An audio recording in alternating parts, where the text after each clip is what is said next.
They call him the company whisperer. Kirk Dando. Kirk Dando. And Kirk Dando. Kirk Dando. Ladies and gentlemen, Kirk Dando.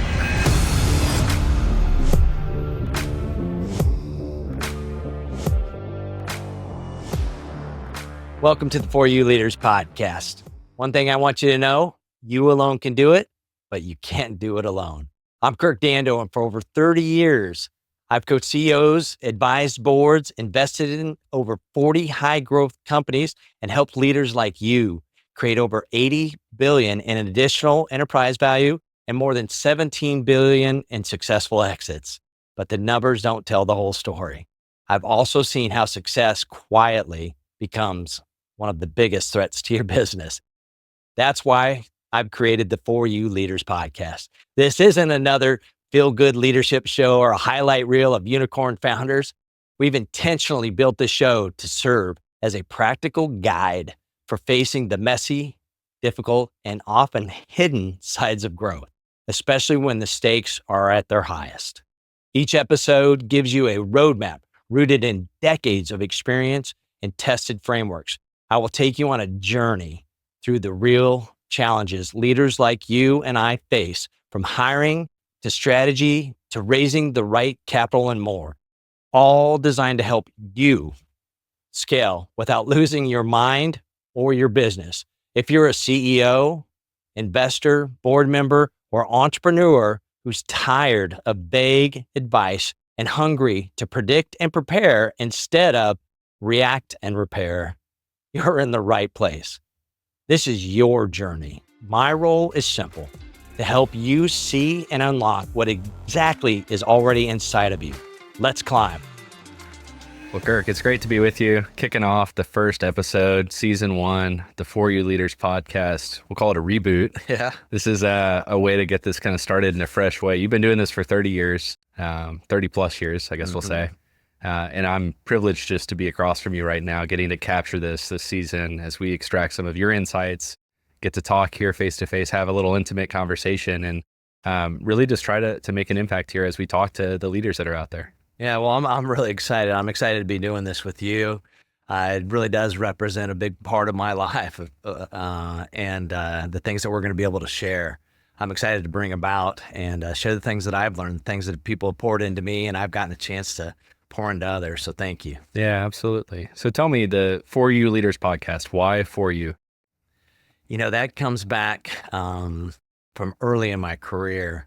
I've always been super curious about leaders and kind of what makes difference, the differences they make. We've all been impacted by leaders, either, you know, in a good way and unfortunately a lot of times in a negative way.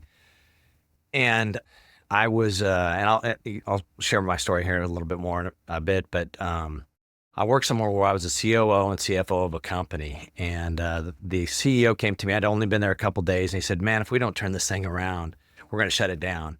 And he didn't really mean it, but I didn't know that. I was young, and I thought he was telling me. I remember I had two thoughts because I just started, and I was like, "Oh man." First thought is I should get better at asking questions in the interview. I was like, "Oh no." And the second one is I thought, he's telling me this because he wants me to go do something about it. The first one was correct. I did need to get better at asking questions. But the second one, he was just venting. But I went about looking into the organization and really starting to understand what was and what wasn't working, what winning really looked like, where our processes and our people were aligned to those things, convicted towards those things. I started making some changes. And unfortunately, those changes weren't well received. There was a path to the CEO's office saying, "Get the young guy out of here." But thankfully he didn't. And I learned a lot by watching him. And over a couple years later, we were doing over $1 billion in revenue. We eventually went on to sell the business. And this is where the For You came from, is I recognized I was sitting across from him and he said, "Kirk, you've got a unique ability to look into the heart of a company. You should go and help other leaders grow their company." And I was kind of offended at the time because what I thought he was saying, and this sounds negative, but these were my thoughts, is I thought he was saying, "You should go be a consultant." Mm-hmm. And for me, I was like, man, I want to be in the game more. I don't want to be just giving advice and stuff like that. And I had a lot of people that had come and done that for me and weren't great at it. But that's not what he was saying. He saw something in me that I didn't see in myself. Mm. And this is the point, long way to get to the point, is he said, "Kirk, I want to invest in you." And I remember thinking like, why would you want to invest in me? If I'm going to go be a consulting firm or do those kind of things, there's not going to be much of a return on that investment. And I asked him, like, why would you do that? And I remember he kind of wrinkled his forehead. He looked at me and he goes, Kirk, I don't need a return. I believe in you. And I remember thinking, I've got a lot to learn about leadership. And he was the first real for you leader. And when I talk about leaders that are for you, there are those leaders that they want to pour more into you. They want to see how they can bring the best in you out. They care more about what they can put into you than what they can take out of you. They don't have a scarcity mentality. They're not soft. I mean, in fact, sometimes they're hard, but they've done the hard work of building those bridges that allow for truthful, honest conversations to happen, and you know that they're for you. And then there's leaders that are against you, and that's pretty rare, but they're out there. People that, for whatever reason, you might remind them of somebody that really hurt them when they were little. You might be somebody that they felt threatened by, and they actively think of ways to hurt and harm you. And then there's leaders that are for themselves. And it's not that they're against you or that they want to hurt you, but, and with all the leadership training and all the, information that's out there, they've learned how to behave, but under pressure, their real agenda comes out. You can see where they care more about what they can get out of you than what they can really put into you. A lot of times people say, well, I'm kind of all three at any given time. The reality of it is if a group of people who really know you and spend time with you were sitting in a room and they had to pick which one would they pick? A for you, kind of against you, or for themselves leader. And I have learned so much from leaders that are for you. And I just felt it was appropriate for this podcast to name it the For You Leaders Podcast, because this really is for the people that are listening. I want you and I to be able to pour into people the way people have poured into us. I want to be much more of a river than a reservoir. And that's really the purpose of this whole season and what we're getting prepared to unlock and unlock in others, hopefully. So that's the premise behind the For You Leaders. Well, I love that you mentioned how this person who invested in you mentioned that you can look to the heart of a business. They saw that in you early in your career because you didn't have the 30 years of experience at that point, right? Like you hadn't done that. And we'll get into your experience and the background and the results that have come from that, here in a bit. But that ability, just seeing that in you as a person is remarkable. And then the second thing that you mentioned is that not only could you see down to the heart of the business, but that, this idea of For You leaders and your approach into that and kind of how they invested in you, that you weren't trying to get something out of people, that you're trying to pour into them. And so, talk a little bit about this season. We're going to go cover through, you wrote a book. What year did you write? Was it 2014? I was actually looking, it was 11 years ago yesterday, the book was released. Wow. That's wild. Okay. So it's been out there a little more than a decade. We've had, some crazy things happen that have affected a lot of businesses, COVID being one of them. That's obviously changed some things, but some things are really tried, tested, and true. And I think that this season, as we go through the content of this season, the lessons that you're going to share over these next 10, 12 episodes, you're going to be able to get to the heart of the business and the heart of the business leader and make an impact. But what is it that you want to leave on them through this? More than anything, it's lessons learned. Really, this podcast is not about, a feel-good leadership podcast. It's not about a highlight reel of unicorn founders that have done that. Those are all very important lessons, and we can learn a lot from those. This is about the real issues that growth and success cause, and really taking people on a journey. What I like to say is this is everyone else's journey. I am simply here to help unlock what is already inside of people, or be that Sherpa. And what I hope through each episode is it builds on each other, is they're getting taken through a journey where it's normalizing the journey. As leaders and as CEOs and their teams that I've gotten to work with, they all want to scale and eventually have a successful exit. That's really what they want to do. But come to find out, oftentimes the path that they're on is not going to get them there. And we start to tell ourselves these sweet little lies. We all do it, as human beings. We tell ourselves these sweet little lies that keep us from facing the real issues that are in front of us. And sometimes those turn into big bad doubts from the whopper lies that start to threaten our ability to lead. And what I hope that people get, and I believe they will get from this, is normalizing the journey. It's counterintuitive, and no one ever talks about the fact that things that look like success, growing revenue, growing teams, expanding product lines and doing those things are oftentimes courting or breeding failure right behind them.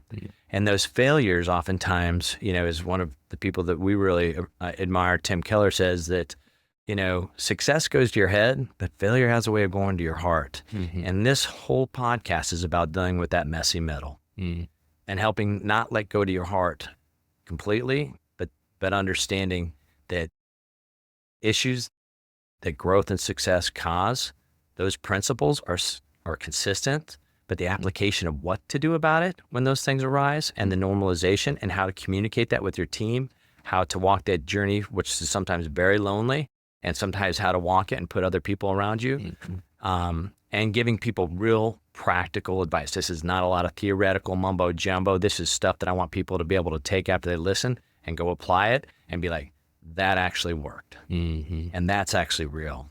Oh, I love that. Yeah. And it sounds like from what you're describing too, this is not a, here's the journey and how you follow my formulaic approach to get from the bottom to the top. And then I say, thank you for coming on this journey with me. This is, I want to help you not just be on top, but stay on top and normalize the journey and all the bumps and things that come along the way that make you feel like, gosh, I am such a failure, or we are totally screwing this up. But in reality, the failures and the gaps and the things that give you headaches are actually signs of success, is kind of what you're describing. Yeah, that's, we're going to follow a pattern that's, once again, it's not a formulaic kind of do this and then all of a sudden at the end of this rainbow is a pot of golden success. This is, we're going to live in the messy middle, and we're going to talk what I call the 12 warning signs of success.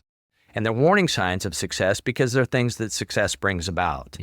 That's not unusual. It's what we do with those things. And that's what we're going to be discussing and drawing out through this journey that we're going to go on. And I really do want to be that Sherpa. I want to be that person that comes alongside people that are listening that say, man, feels like he's been, reading our emails, feels like he's in our Slack. How does he know these things? It's not because it's magical. It's because I've spent 30 years with over 16,000 different CEOs and leaders. The game film and the pattern recognition is undeniable. It doesn't make me better, smarter, more capable. It's just what I've done for 30 years, and I want to share that. No, I love that. Yeah, it's just like in sports. Anytime you come across a good coach, once they've seen the game evolve over time, you start to develop patterns that they stand the test of time. So you touched on that a little bit, 30 years. So 30 years of executive coaching, 16,000 people impacted plus. I mean, that's like, I know that you're lowballing that number when you give that to me too. You've done $17 billion plus $17+ billion in exits of companies that you've walked into and seen a successful exit with, right?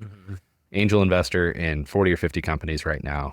$80 billion in enterprise value added from the point that you came into the company to make an impact. Is that all true?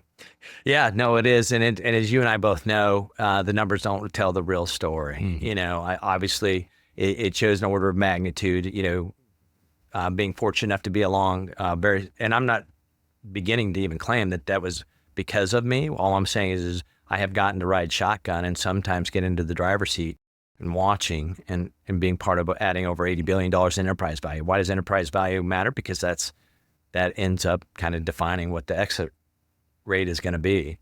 Being part of over $17 billion in exits and still more to come is everything signaling. But what really matters are the relationships that were built, the friendships that were nurtured and grown, the things that, once again, people have poured into me, watching people that are for you leaders, watching people that were for themselves leaders, evolve into becoming for you leaders. Those stories behind the velvet rope, watching major breakthroughs as well as major breakdowns, those are the things that have added so much value and that I've been able to turn around and pour into my family and pour into the people that are in my sphere of influence and pay it kind of forward, if you will. I mean, what you're saying here is you take a relationship forward approach in this and into coaching, which is actually a very convoluted industry, we'll say, to say the least. And I've heard you say this a lot, that you can be a failed executive one day and a CEO coach the next. So it's actually very fuzzy how you get into this, but the relationship focus is huge. What you're not saying, and you're too humble to admit this, so I'm just going to call this out, is that a lot of those moments, those breakdowns, the breakthroughs are actually midnight during the week. It's on weekends. I've personally seen, these come through, being with you in after hour situations where, a CEO is up against the board is seeing it one way, the CEO is seeing it another, and they're at a juncture in the road and they need help, and they turn to you. And they turn to you and they think of you because they have trust in you. And that's the way that you approach that. And so I think that's critical. I think it's worth calling out here that is your approach to coaching and what makes you unique in this. Well, thank you. I've learned that by watching other people very closely that I admire. And who are some of the people you admire? The list is long in some ways and the list is short in others. And I think there's probably two of most people. A really dear friend of mine, Rocky Turner, and he just passed away unexpectedly 2 weeks ago. And it's hard. He was a special person, and he poured into me. He saw something in me I didn't see in myself right from the beginning. And it's a huge loss, not just to me, but he did that for everybody. He's one of those people. Another one is my mom. My mom saw something in me again that no one else saw. She had a way of just encouraging me, and I lost my mom back in 2017. And going through her home and cleaning out her home was one of the hardest things, but one of the most gratifying journeys that I've ever been on, because I got to watch her through her eyes, find lists of gratitude lists, cards that she'd written about McKenna. She'd had a whole story she'd written about McKenna, who's my daughter, your wife.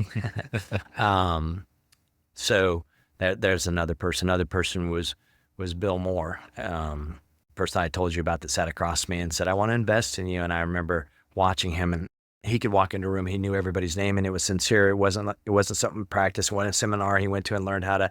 It was just who he was authentically. He cared that much. And there's a lot of people everyone I just mentioned has unfortunately passed away. And there's a lot of people that are living. We'd spend the rest of the podcast me going through that. So. No, I appreciate you sharing that. And what you described there sounds like a bunch of 4U leaders seeing things in yourself that you didn't even see in yourself. So, absolutely. no, that's awesome. Well, absolutely. You also brought up McKenna. So let's talk a little bit about, I'll share my background, how I've gotten to know you and where I feel like I've been able to help you a bit. So being in marketing right now, working for a startup and having been in marketing for the greater past of the last decade, I feel like it's my privilege to be able to use the gifts that God's given me to help you in your business. And frankly, a lot of the marketing that I get to do for you, I feel like it just markets itself. I get to take an unconventional approach because you're a genuine guy who has a great reputation built over 30 years. And so it's very easy for me to come in and just apply some things here and there and get to run things behind the scenes for you. It's a huge blessing to me. But our journey started, about a decade ago when I met McKenna, your middle daughter, and her and I have been married now, coming up on 7 years. And so it's a blessing to me to be able to sit across from you, not only as a friend, business partner, but also as your son-in-law. Yeah, well, especially you've got a real gift. I mean, this is, I get a chance to work with a lot of people and see a lot of different giftings and talents and people that aren't necessarily gifted or outside of their gifting, working outside of their gifting. And you are very, very talented. You're a great listener, a really effective listener. You've got a curious mind, but you've got this skill set that kind of underpins that. And I'm not just trying to dump out compliments here. This is very important to me to be able to share what we're able to do. And I'm fortunate enough to be able to have the choices on who could work with me on this. And you just get me. It's not because you're my son-in-law. It's not because of, of any of those kind of things. It's almost like I don't really think about that. I wanted to do this with you because I knew that you would be able to kind of reach inside of me and pull out the things that are, sometimes I just take for granted or are just stuck in there. So thank you. Well, thank you. I appreciate that. Well, let's talk a little bit, this first episode, get into the heart, the meat of the episode. Your book, the very first step that we go through, the lesson that is kind of the crux of the whole thing. You talk about how success will often breed failure. And a lot of early stage companies die on this because they don't realize that, when they start building something that is working, that there's a whole host and flood of things coming right around the corner that they're often not prepared for. So can you kind of tee this up a little bit, kind of set the framework and the foundation for this conversation? Yeah. So for me early on, this was back when I was the COO and CFO of that company that we were growing. I knew, I mean, I was 28, 29 years old. I knew I didn't know what I didn't know, but part of what I didn't know was that was true for everyone else. I thought everyone else did. We had a board that was like a Hall of Fame board of people that had had success. Had, a team around me that was, 10, 15, 20, 25 years older than me. And a company that was struggling when I came in, but it had experienced some success. And so I knew I was behind the curve coming in, and I knew that it wasn't going to be enough for me just to understand how a business grew or to have credibility in a conversation. I had to start to help to define and put scaffolding, if you will, around what happens to a business as it grows. And I remember a lot of the times I would be on, car rides home or, sitting at home with just my head in my hands thinking like, why is this so hard? Or I would ask for advice and people would, I'd have board members that would give me advice or other coaches or consultants. And it was like wrestling with a ghost. And I was like, we must be doing something wrong.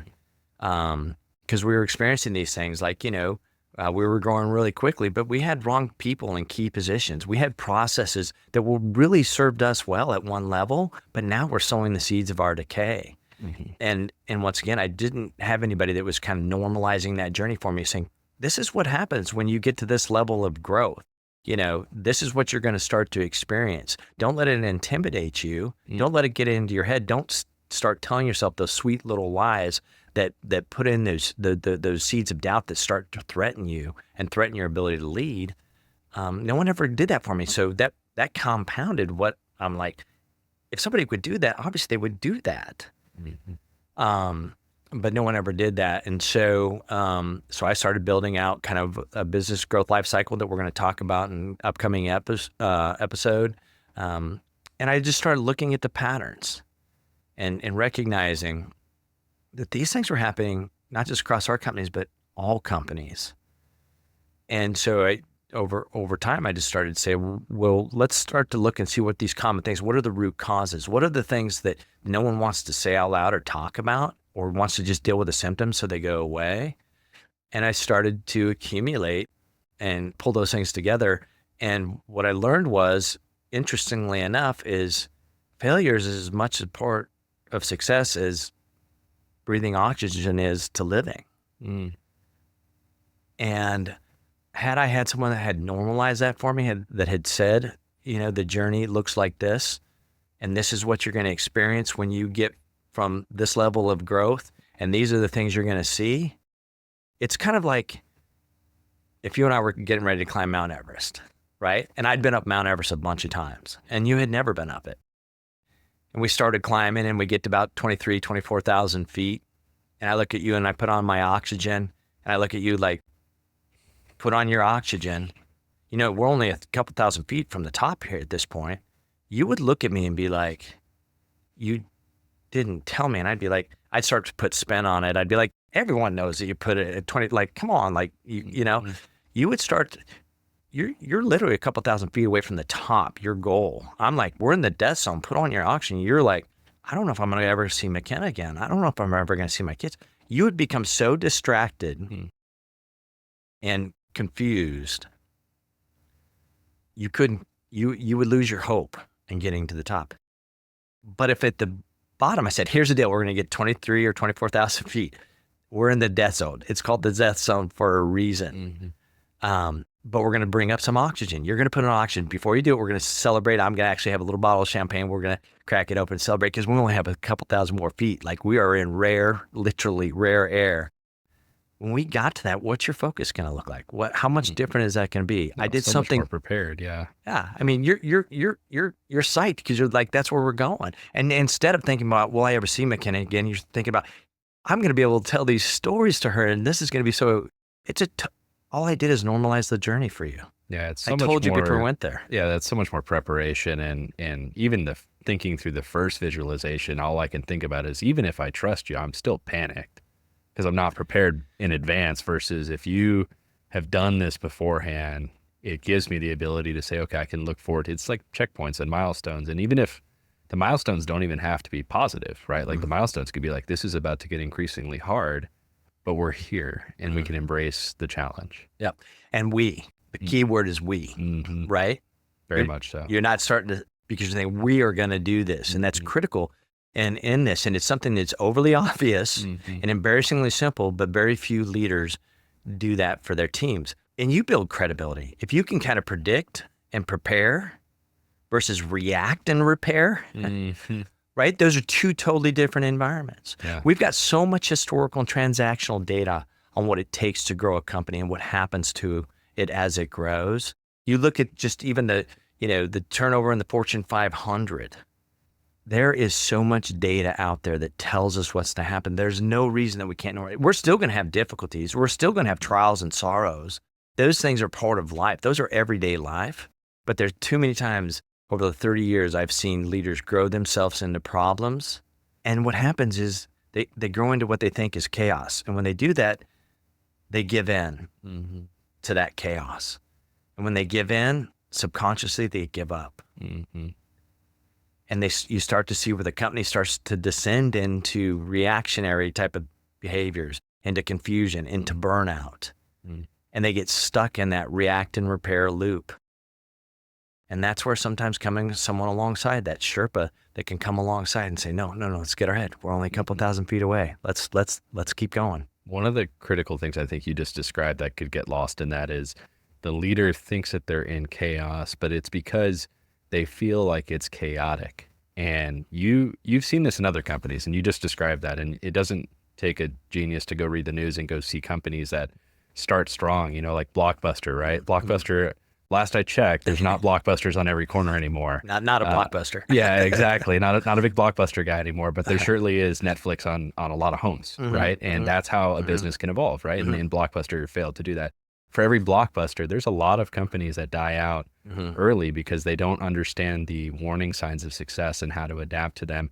But you've also, those are separate companies, but you've done this yourself, and you touched on this earlier, but to call this out, you grew a company to $1 billion in real revenue, right? Like that's not valuation, like that is actual like revenue. Revenue, yeah. Right. And that's fascinating. So what were you, and to speak to the normalizing the journey aspect of it, the chaotic feeling, right? In chaos. What were you feeling that looking back, you're like, man, I wish someone had told me I was going to feel this. That would have helped me normalize that. Yeah. So you're talking about just the feeling side of it? Yes, totally. Just what were you feeling in the moments as you were going up the curve, scaling super fast, probably faster than you could keep up with? Well, a big part was I was young and I had not been up that mountain several times. So I was feeling very much like an imposter. And I was having those big bad doubts whether we were going to be able to do this, because I didn't have much pattern recognition because I was so young at that point. And even if I'd gone through 2 or 3 companies, that to me, that's not really significant pattern recognition. Like I sit here now after 30 years of doing this. But I remember just thinking, like, we've got these people around us. Someone's going to help. Someone's going to kind of help speak into these moments, into these times, and that's when we started.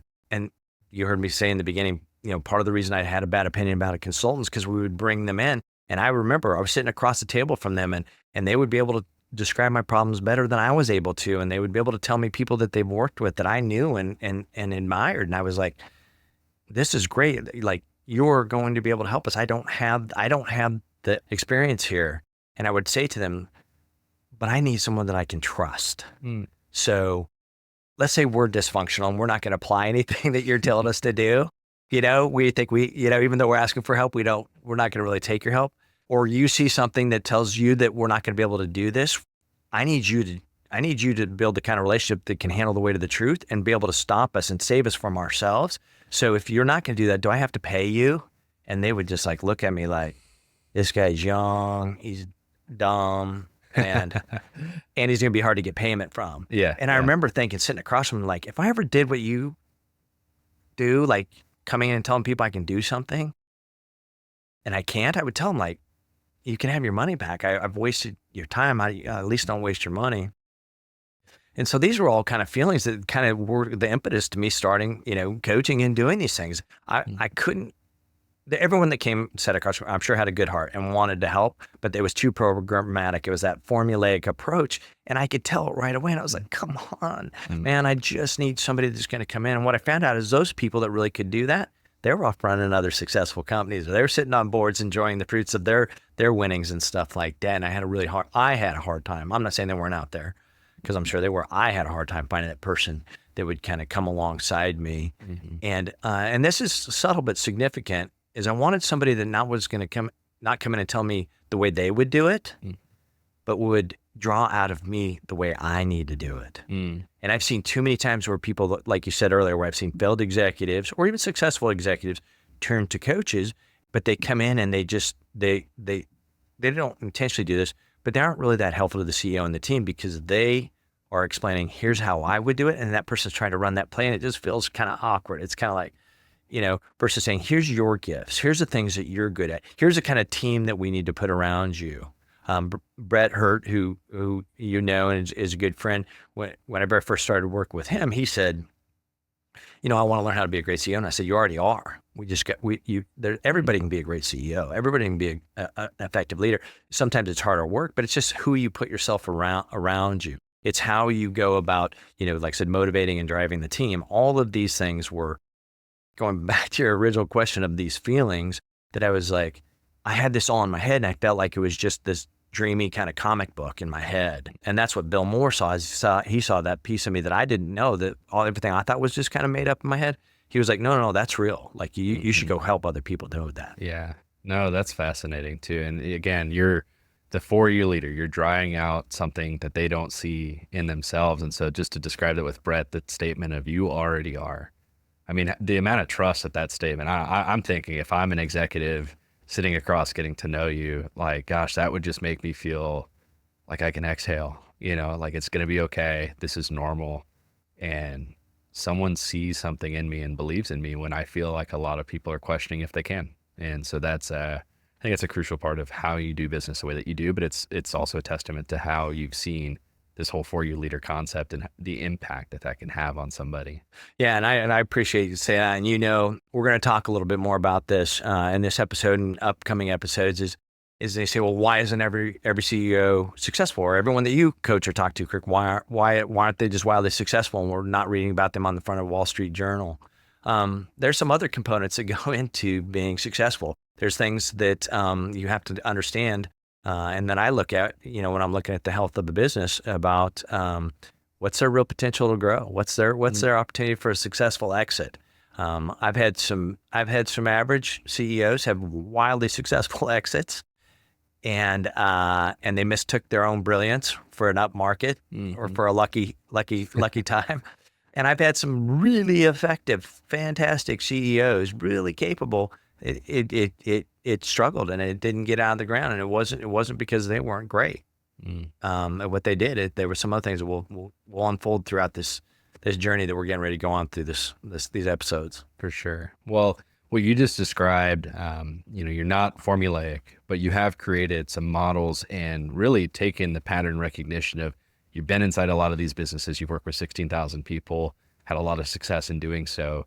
You're going to distill some insights somehow, right? And so in the vein of not being formulaic, you're also still trying to translate this information in something memorable and something that can be visualized and really learn from and extract insights and say, okay, how can I take that framework and apply that to my current situation, my business, where I am today? Or how can I, who in my life can I think of and send this to and say, hey, I know that you guys are probably in this situation. You should go listen to this episode, because these guys laid out this model or this framework that really, I think, is exactly what you've described to me, just in a different way. And so tell me a little bit about, you've got 2 different models here and frameworks that we're going to uncover in this episode. Can you just introduce the idea of this first? Yeah. So once again, one of the gifts that I didn't know I had, but over time I've come to learn that I have, is this ability to kind of get something that's fairly complex down to its simplest form. And I think I need to do that just to be able to understand it. So a lot of times things will just sit on the rotisserie with me and just like keep going until I'm like, I can get it down to simple form. And you'll hear me say this probably several times throughout these episodes, is, it's overly obvious and embarrassingly simple. And I think that sometimes we make things more complex because it's easier to leave it at that level. But I learned a long time ago, like you said earlier, I'm invested in over 40 different, high growth startup companies, and have been fortunate to work with so many different leaders in their businesses over these last 30 years. And there's really kind of two models that I look to assess the health of a business. And I've shared these with very, very sophisticated investors and other CEOs. I've had where I've come in and shared this, and it's literally caused teams to kind of pivot. And it's not a formula, and it sure isn't a how-to, paint by numbers, but it's a good way of assessing the health. And once you can assess the health, then you can kind of start to deal with are there things that need attention. And the first one is what I call a CEO growth gauge. And I'm going to draw it up here, but before I do that, and then there's something that powers all that. And it's what I call these 3 silent forces of scaling. And you've heard of TAM, right? Mm-hmm. What's that stand for? Yeah, total addressable market. Well, this is what's called TEM, T-E-M, Thesis, Execution, and Macros. And these 2 models that, like I said, whether I'm, deciding to invest in a company or come along and help the CEO lead through growth and through change, I use these as a foundation to kind of help me understand where to start. Now, there's a more elaborate process that I go into after that, a real deep dive diagnostic, spending time, because I'm a firm believer that if you'll listen, a business will talk to you. Mm-hmm. So if your business could take you out to dinner, what would it say? Would it say, please let this person go? Please, I know you got a friend here, but it's time for him to go. This process, man, it's made us a lot of money, but it's now starting to really choke me. Would you please unleash me from that? So there's a way to go about listening to a business, and hearing what it's saying and what it's not saying. But before I ever get to that process, there's these 2 models. I'm gonna share them with you. Yeah. Okay. Well, let's get you up on the whiteboard here. Let's start drawing. Let's do it. All right, Spencer. This is somebody that does what I do. You can't operate without an easel pad and some markers. So You sure those aren't crayons? Yeah, I know exactly. I'm gonna draw a picture over here. So literally after, like I said, just spending so much time, and when I start working with a company, I have several one-on-one conversations. They're confidential in the sense that I don't go back and say, hey, this person said this or feels this way. But those conversations are part of me hearing and listening to the business. What's the business trying to tell me? And I would say over 16,000 different conversations over these last 30 years, something I've heard probably 99% of the time. Guess what those 2 things are? You tell me. All right. So this is what's helped build what I call the CEO growth gauge. So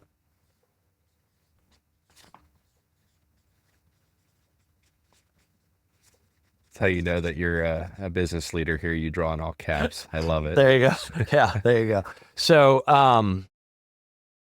what I found is in those conversations, a couple of things. And this is meant to really assess and reveal whether an organization is ready to grow. Like I said before, I'll invest in a company when I start working with a new CEO or leader, helping them lead through their growth and change.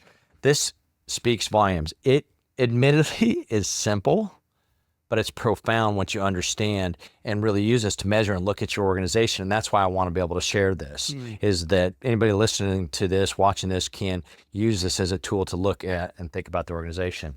So on a scale of 0 to 10, 10 being high, 0 being low, on the vertical axis, there's 2 things that I commonly hear. That if these things could just be better, everything would be okay.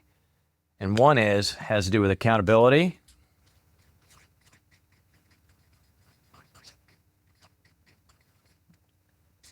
And the other one has to do with communication. Now we're going to get deep into these through our series, but accountability and communication. So what people are saying is not that our communication, that we need more communication, because we have Slack and emails and meetings and all these other things. What they're asking for is clear communication. What I found is that we can all operate without certainty. Of course, we'd like it, but what we struggle is without clarity.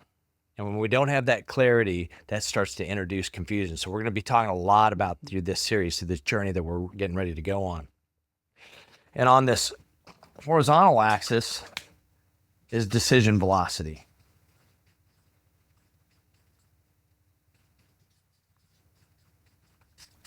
So when our accountability and our communication is high, and that decision velocity, that ability to make the right decisions quickly. Once again, we're going to talk about how to do all these things. I know that we're still at kind of 20,000 feet here, but we'll get this down to the ground level. We have an organization where this arrow represents kind of that real and messy growth. It's not straight and linear, you know, it sometimes goes like this, but it's always pointed towards a successful exit. And this really represents that enterprise value, or that growth in enterprise value. Oftentimes people talk about, you know, we need to be aligned. I can't tell you how many offsites, you know, I have sat in over the years where people talk about we need to be aligned. And the reality of it, alignment's important. It is critical. But the truth of the matter is if you wait until everybody's aligned, if you wait till all the lights are green before you start driving to town, you'll probably never get into town. What you need is conviction. And what I mean by that is you and I might cuss and discuss and have a disagreement inside our conversations, inside of an offsite, inside of a leadership meeting. Mm-hmm. But when I walk out that door, everyone should think it was my idea. Not from the standpoint of stealing other people's ideas, but from the standpoint of conviction. So what happens is when people talk about alignment, there's a chain of activities that happen. Before you can ever have alignment, you've got to have clarity. Once again, I said we can operate without certainty, but we all need clarity. And what I'm talking about is clarity in what is it that we're trying to accomplish? Clarity in what's my responsibility in doing that? Clarity in time frames. Oftentimes I'll see where people say, yeah, I'm going to do this, you're going to do that, but they don't ever talk about time frames. So they don't put a box around it so we understand it. Every single conversation that happens inside of an organization is one of two things are happening. We're driving greater clarity, or we're introducing more confusion, obviously unintentionally. Mm-hmm. So it starts with clarity. So what I'm looking at when I'm looking at an organization, it's like when you walk into somebody's home, right? You can tell there's a tone in the home. When I walk into an organization before I invest or I'm going to work with them or both, I can walk in and pretty quickly through talking to a couple people, through seeing some activities, like what's the communication patterns? How effective are they? What's the accountability really look like in the organization? Accountability doesn't necessarily mean that every single time I say I'm going to do something, that's exactly what I'm going to do. That's not real life, right? I mean, we can have good intentions. We know what the road to hell is paved with, right? Good intentions.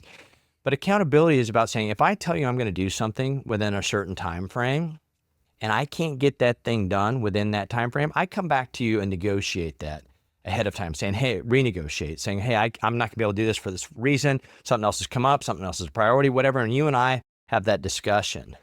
That's accountability, in my mind anyways. Mm-hmm. I don't think there's a singular definition anyways. For sure. But I can tell if there's that accountability is high, and then I can look at the decision velocity. I can see in an organization, we're going to talk about this in an upcoming episode, is it a rake organization where the path of least resistance back to one or two or three or a handful of key decision makers and you really can't make a decision unless you've talked to them? Or is it a place where people understand, they're clear about this? Because guess what? When they have clarity, the next thing is you have a group of people that can make informed decisions. Mm-hmm. They know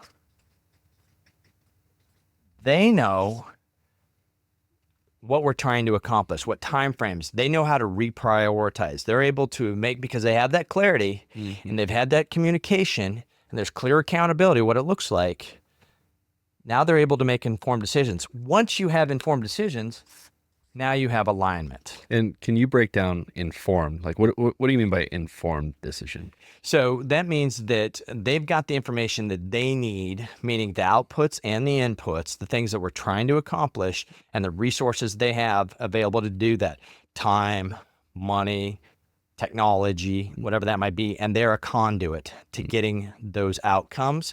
And so they're informed on how do I use these resources and what are the rules of the road that I'm able to do to get these outcomes with integrity. I can't go, steal, I can't cheat, I can't, I guess you could, but that's probably not a great decision, hopefully that's not the rules of the road. Right. So you're getting literally the most junior person in the org to think like senior leaders in the company and empowering them in positions to go make decisions that help the organization overall. That's what you're describing? Exactly. And that's that communication cycle that I'm talking about, being able to ladder up and ladder down. When I go into an organization, I'm listening to what it's saying. What I'm listening for is, can that most junior person describe to me? Can they really tell me what they're responsible for? Or are they in an environment as I do as I'm told type of, and I have to wait for my next direction? Because if I make the wrong step, I might stand on a landmine. Yeah. And so once again, that all these things create weight. They're like sand in the gears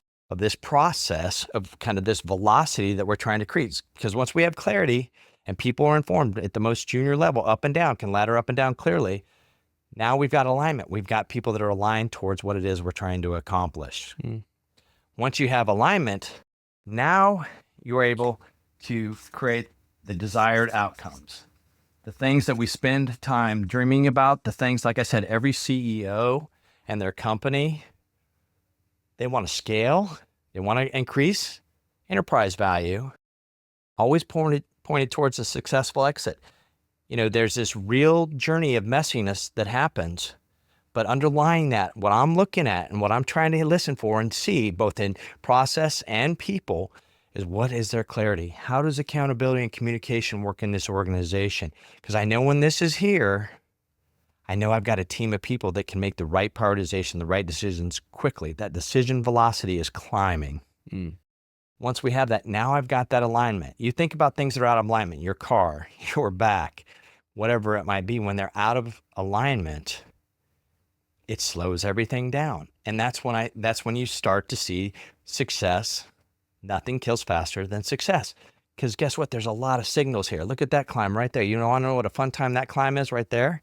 That's a fun time. You know what's not a fun time? Going back down here. That's part of the journey.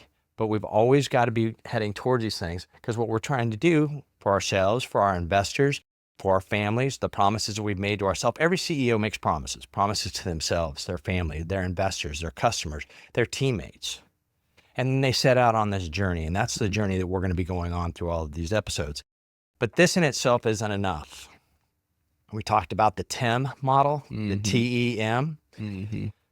That is what powers this CEO growth gauge. And I want to talk a little bit about that. And the TEM stands for Thesis, Execution, and Macroeconomics.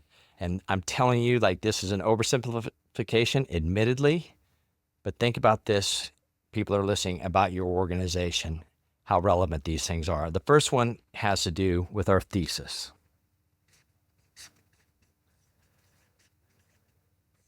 Every company has a thesis. I'm not talking about your mission statement or your value statement.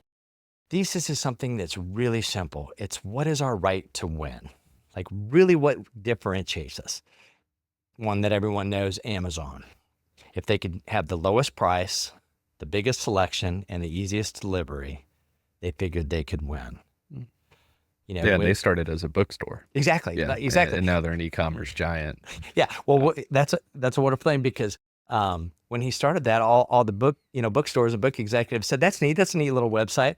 What they didn't understand is Bezos was creating the backbone of a global commerce. Yeah, that you could pull through all sorts of product lines. Exactly. Through, right. Yeah, someone that I was, that I've become, friends with, not close friends, not texting friends, but somebody that gave me a quote for my book, and somebody that I know through acquaintances, John Mackey, the founder of Whole Foods. Yeah. Why do you think Amazon invested in them? Not because they wanted to get in the food business. It's because their thesis, their right to win. You go to Whole Foods, they're the only grocer that had a major distribution center that ain't part of that thesis across the whole United States. that's not saying that's the only reason. I wasn't part of those meetings. I'm not pretending like I was, but I'm saying that, but that fulfilled their thesis. Well, too many times when an organization doesn't have a good thesis, what happens is those companies eventually get packaged up and sold for, hopefully through the preference stack. But when a company has a good thesis and they're clear on what that is, it starts to inform. I've literally worked with organizations where I went through and asked people, tell me a little about your thesis. And I clean it up for them a little bit, saying, tell me what your right to win is. And I hear all kinds of different answers on what that is. Well, how does that show up on a day in and day out basis when you're doing your work product, when you're thinking about what the next thing is to obsess about, when you're thinking about how this step I'm taking is a means to an end, when we aren't even all pointing at the same end? You know, if you aim at nothing, you will hit your target every single time. Well, what I love about this too is that Thesis is so accessible, right? Like you're talking about, every company has one. It doesn't necessarily mean it's a good one, right? But every company has a thesis at the end of the day. And you brought up Whole Foods as an example. I mean, Whole Foods, I feel like I would describe their thesis as they saw that healthy food could be good food and be accessible, right? And it's totally changed the way that we shop for our family. Amazon making it available, where, you know, grocery pickup nowadays is so simple. Trader Joe's comes into the picture and they said, well, healthy food shouldn't be so expensive. And ironically, both are incredibly successful, right? Yes. Because they have very clear, distinct theses that speak to certain audiences that buy their stuff. Yeah, and it informs how we hire, how we point our resources, our limited resources, even if we have a ton of them, or we have very few of them, how we point those things. And that's where we get that conviction from. You'd be surprised how many companies are not clear on what their thesis is. And so when I go into an organization where I invest in it, and really sophisticated investors are really good at kind of smoking out what is the thesis, because they know what the total accessible market is. They know how to really look at and see, you know, what is and isn't working. So the first part of this, what I call the three forces of scale, is the thesis. The next one is execution.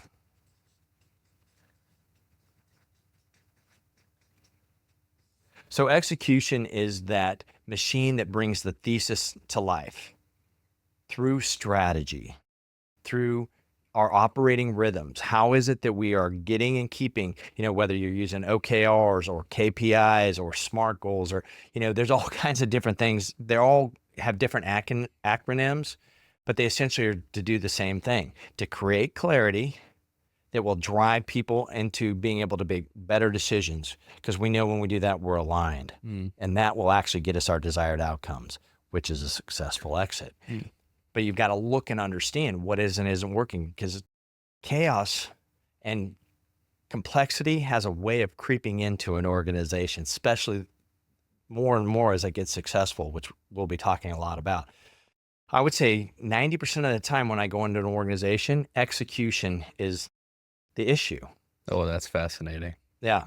I mean, they have not really figured out how to both call the shot, meaning I'm saying I'm going to do this, and then make the shot, meaning what I said I'm going to do it within that time frame. Yeah, so you're saying 90% of 16,000 plus, you're seeing it come down to living and dying in the tactics.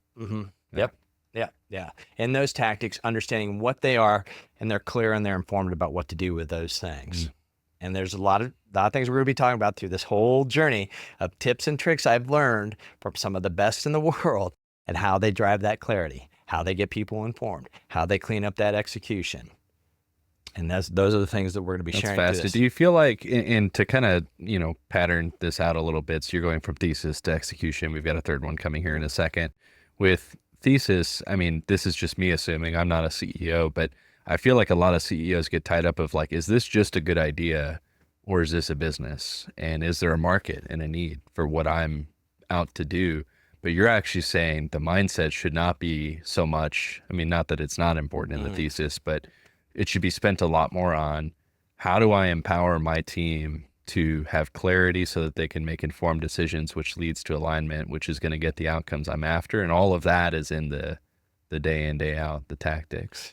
I say 90% of the problems once an organization starts growing is in the execution. But I'm going to give you some examples where the execution was great, but the thesis was off. Sure. Yeah. And it was a well-funded thesis. And so we'll talk a little bit about that. But yeah, I'm saying once an organization starts growing, So generally it's hard to speaking, grow if yeah. you don't have a great thesis. Right. Yeah, exactly. I mean, Yeah. the idea that you're talking about, it's hard to really get out of the ground on those things. You might get some early adopters. You might get some people that are friends and people, because maybe you're a veteran CEO, maybe you're not, you're a serial CEO. You might get some momentum, but at some point it's going to plateau out. And that's what I'm saying. Something's happening in all three. So first is thesis, second one's execution. Third one is the macroeconomics.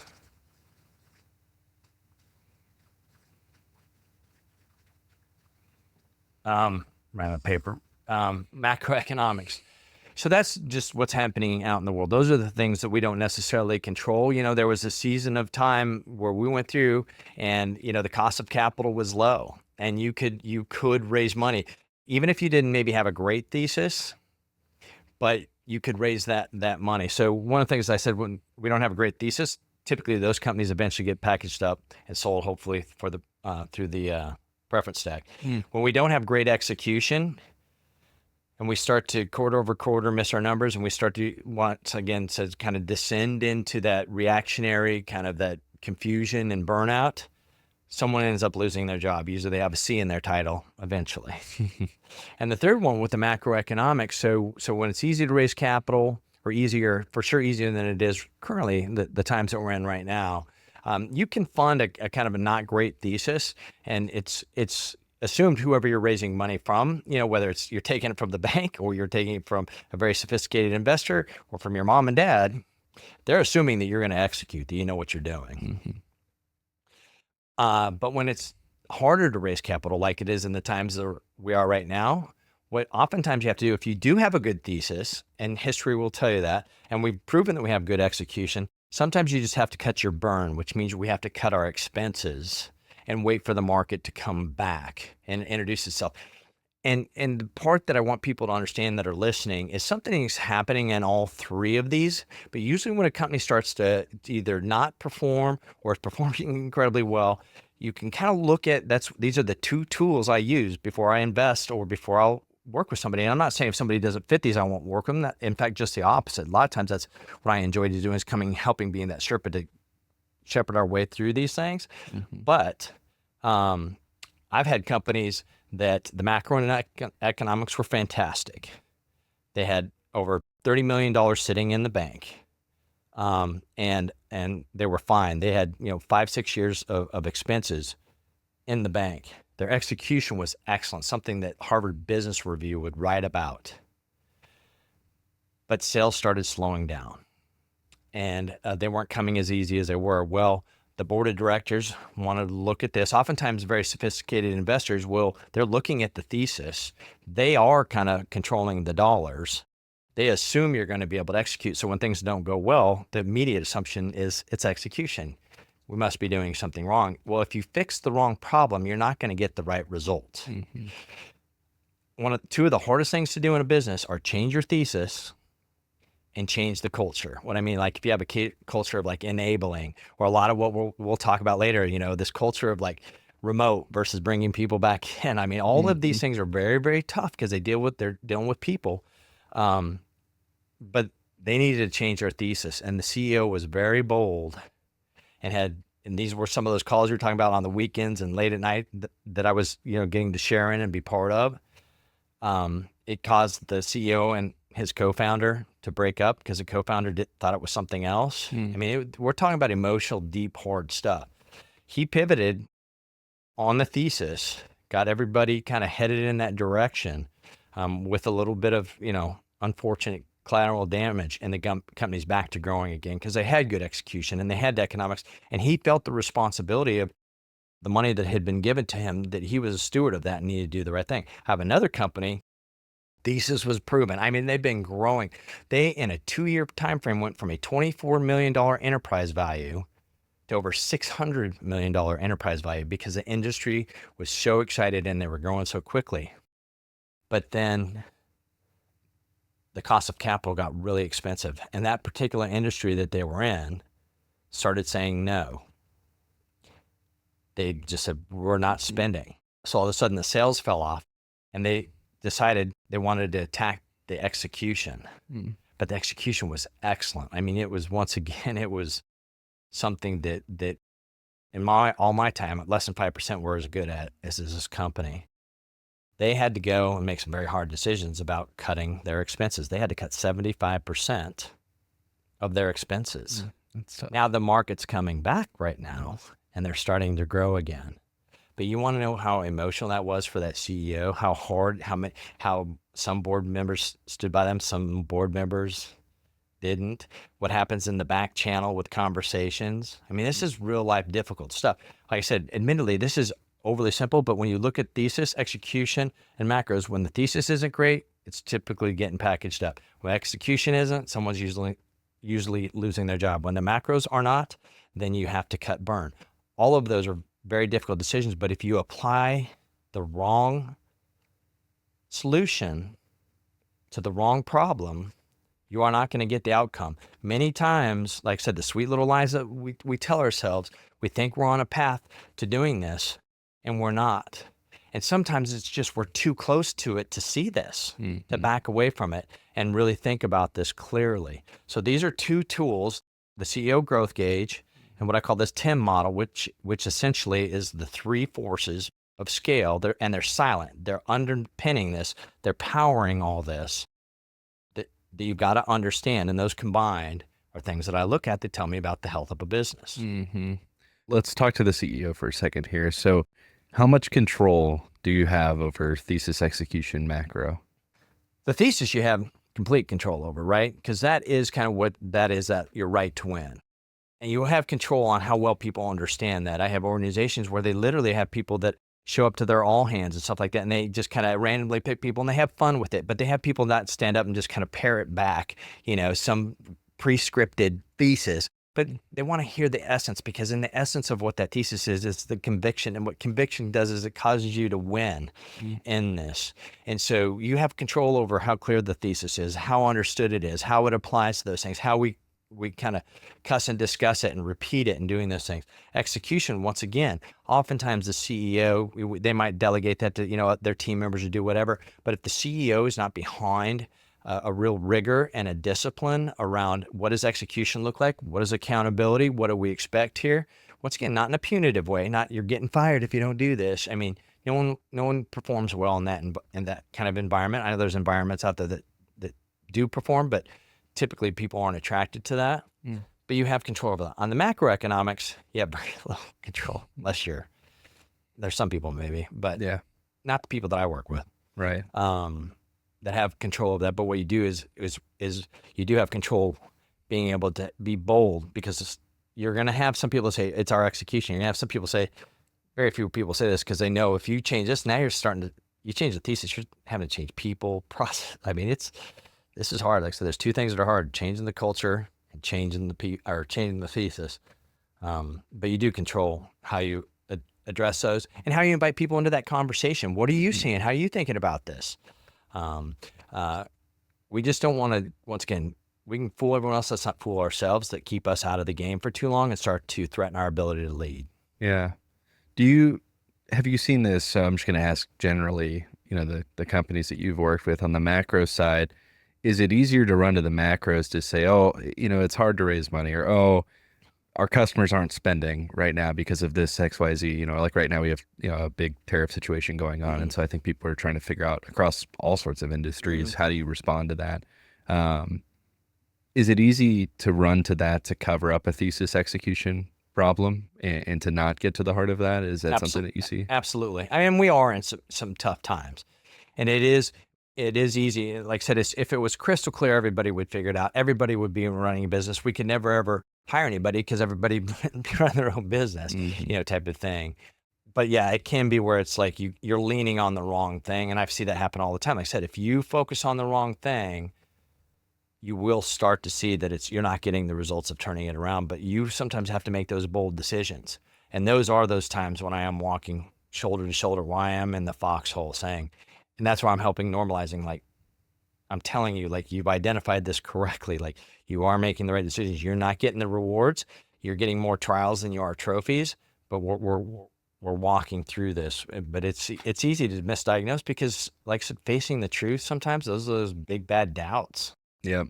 Yeah. And I feel like that's so important. You just described is having someone to be that, fox in the hole here to say, hey, you are doing this right, or to have the hard conversation to say, hey, you're missing the mark here, and you need to think about it through this lens.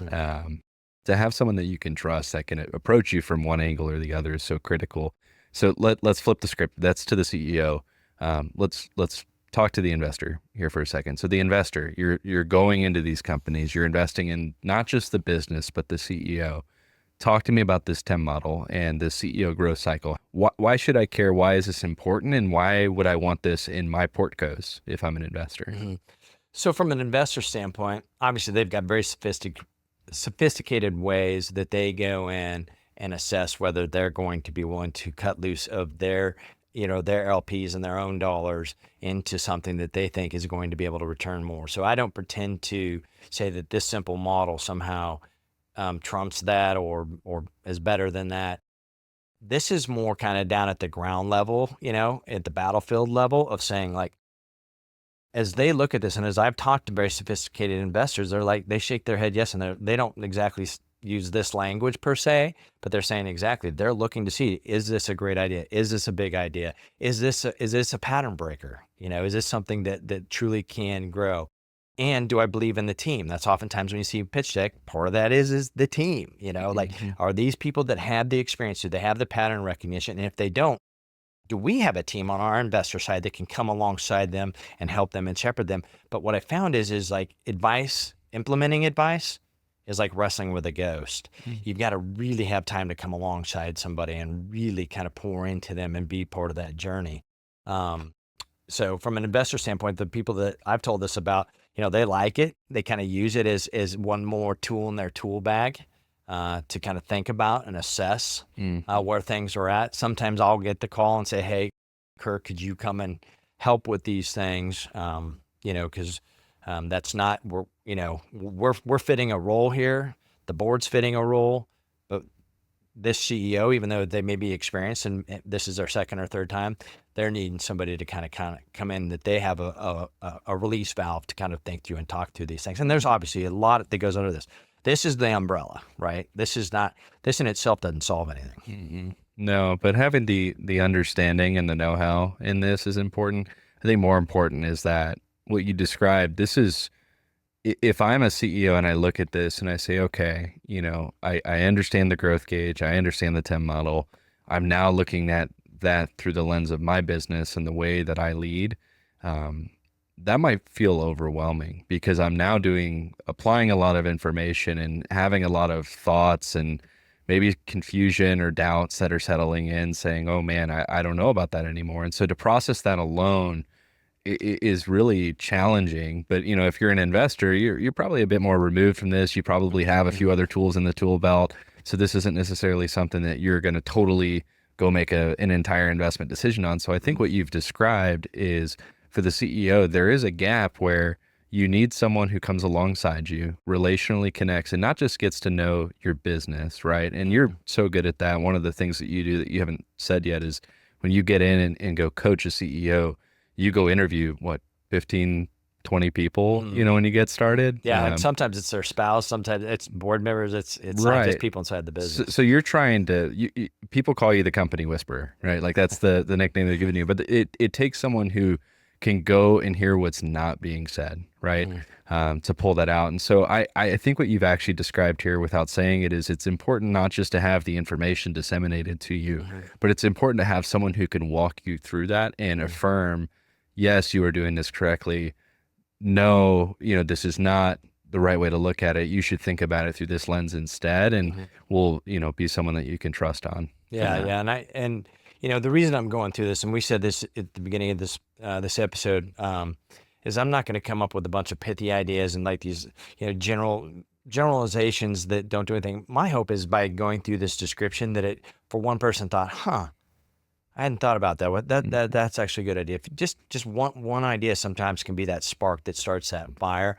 This is, we're sharing this, as a piece of information in this beginning episode, because a lot of times people will ask me like, Kirk, you've been doing this. Like, how do you look at the health of a business? And I say, here's an overly simple, simplistic way of kind of at a high level of looking at this. And this is, at least starts good, healthy conversations that step us into this journey. It's base camp. It's not the summit. That's a great way of putting that. So if I'm a CEO, let's kind of like bring this to a head here. It's a lot of great information. What's one thing I can do today with this information? And I know one step, I'll kind of speak this out, is obviously they could connect with you, and we'll talk a little bit, here, how to go through the website and connect with you directly. But if I'm just listening to this, or if I have a friend in mind or a coworker or business partner in mind that I'm going to send this to, what's the one thing that you would want them to take away from this? There's lots of things, and I know you're asking for one thing. For me, if it was me, and and this is what I would do for my CEOs, I would say, write down what you think your thesis is. Write it down, and then just randomly walk around, ask 10, 12, 15 people, and explain to them, what's our right to win? And say, you're not looking for some perfectly, worded, AI answer or something like that. You're looking for conviction. We're like, what do they think it is that makes us win? And then look across those 15. If you've got a lot of consistency and it's right, and it's close to what you wrote down, I mean, in general, that's a good thing. The second thing I would do is I'd say, on a scale of 0 to 10, how good were we at executing? I would just measure these kind of 3 things. On a scale of 0 to 10, 10 being we are really good at executing. Like, we have very few goals for the year. Our KRs are crisp and clean. They're measurable. If you're using the OKRs, depending on whatever system you're using, you can apply this. And people really clearly understand what their role is. They feel energized, not every single moment, every single day, but generally. And then on the macroeconomics, not what's happening and how's that impacting us, but maybe make it more the microeconomics. Have we raised the right money? We're going to talk about this in future episodes. Are my valuations such that I can ever catch up to what that valuation is? Those kind of things. So I'm kind of saying 3 things, but it really is one thing. Is I would put this model and measure it. I would say it myself, and then I would go ask people. And if it's not aligned, and I'm not hearing that, I would think about, how do I get back to clarity? Because once I do that, then I'm going to start to accelerate. And until I do that, I'm not going to. It's going to feel like this, like we're running in mud. Yeah, no, that's really well put. To kind of touch into one last thing here, the execution side of things. You described the OKR model. It's something that I know you do with the CEOs that you coach with. Is it fair to say that the goal is, that we set a high bar for our employees, our team? We meet the deliverables of that bar. So we're hitting the timeline and the quality that we agreed to up front. So we're being honest with ourselves in that and with one another. And that everyone feels like that is connected, like a deep connection to the thesis that we've already created clarity on. Is that kind of, ditch the OKR model for a second. Is that just what you're trying to drive? Yep. Exactly. Yeah. And once again, I'm sure somebody's listening to this is like, that's just too simple. It doesn't work there. You don't understand this and you don't understand this. I understand the details are always different, but the dynamics of the issues that growth and success cause are crazy how similar they are. Whether you are a high-tech, high-growth, well-funded, VC-backed, or you are a small construction company that is starting, last month. Yeah. Where are you on the journey? And we're going to go on this journey together. Oh yeah. Well, and I know you can say that from experience, because, if anyone goes and takes a look at the companies on your website you've worked with, it's everything from construction to robotics to high tech and all over the place. So thank you for sharing this. This is super insightful. I hope it's helpful for our listeners. Me too. Yeah. Me too. Thank you. We've all heard it's not about the destination, it's about the journey. But what if you don't even have the right map? Next time we'll break down the predictable stages every growing business goes and grows through, and why knowing where you are on that map is the only way to lead your team with confidence.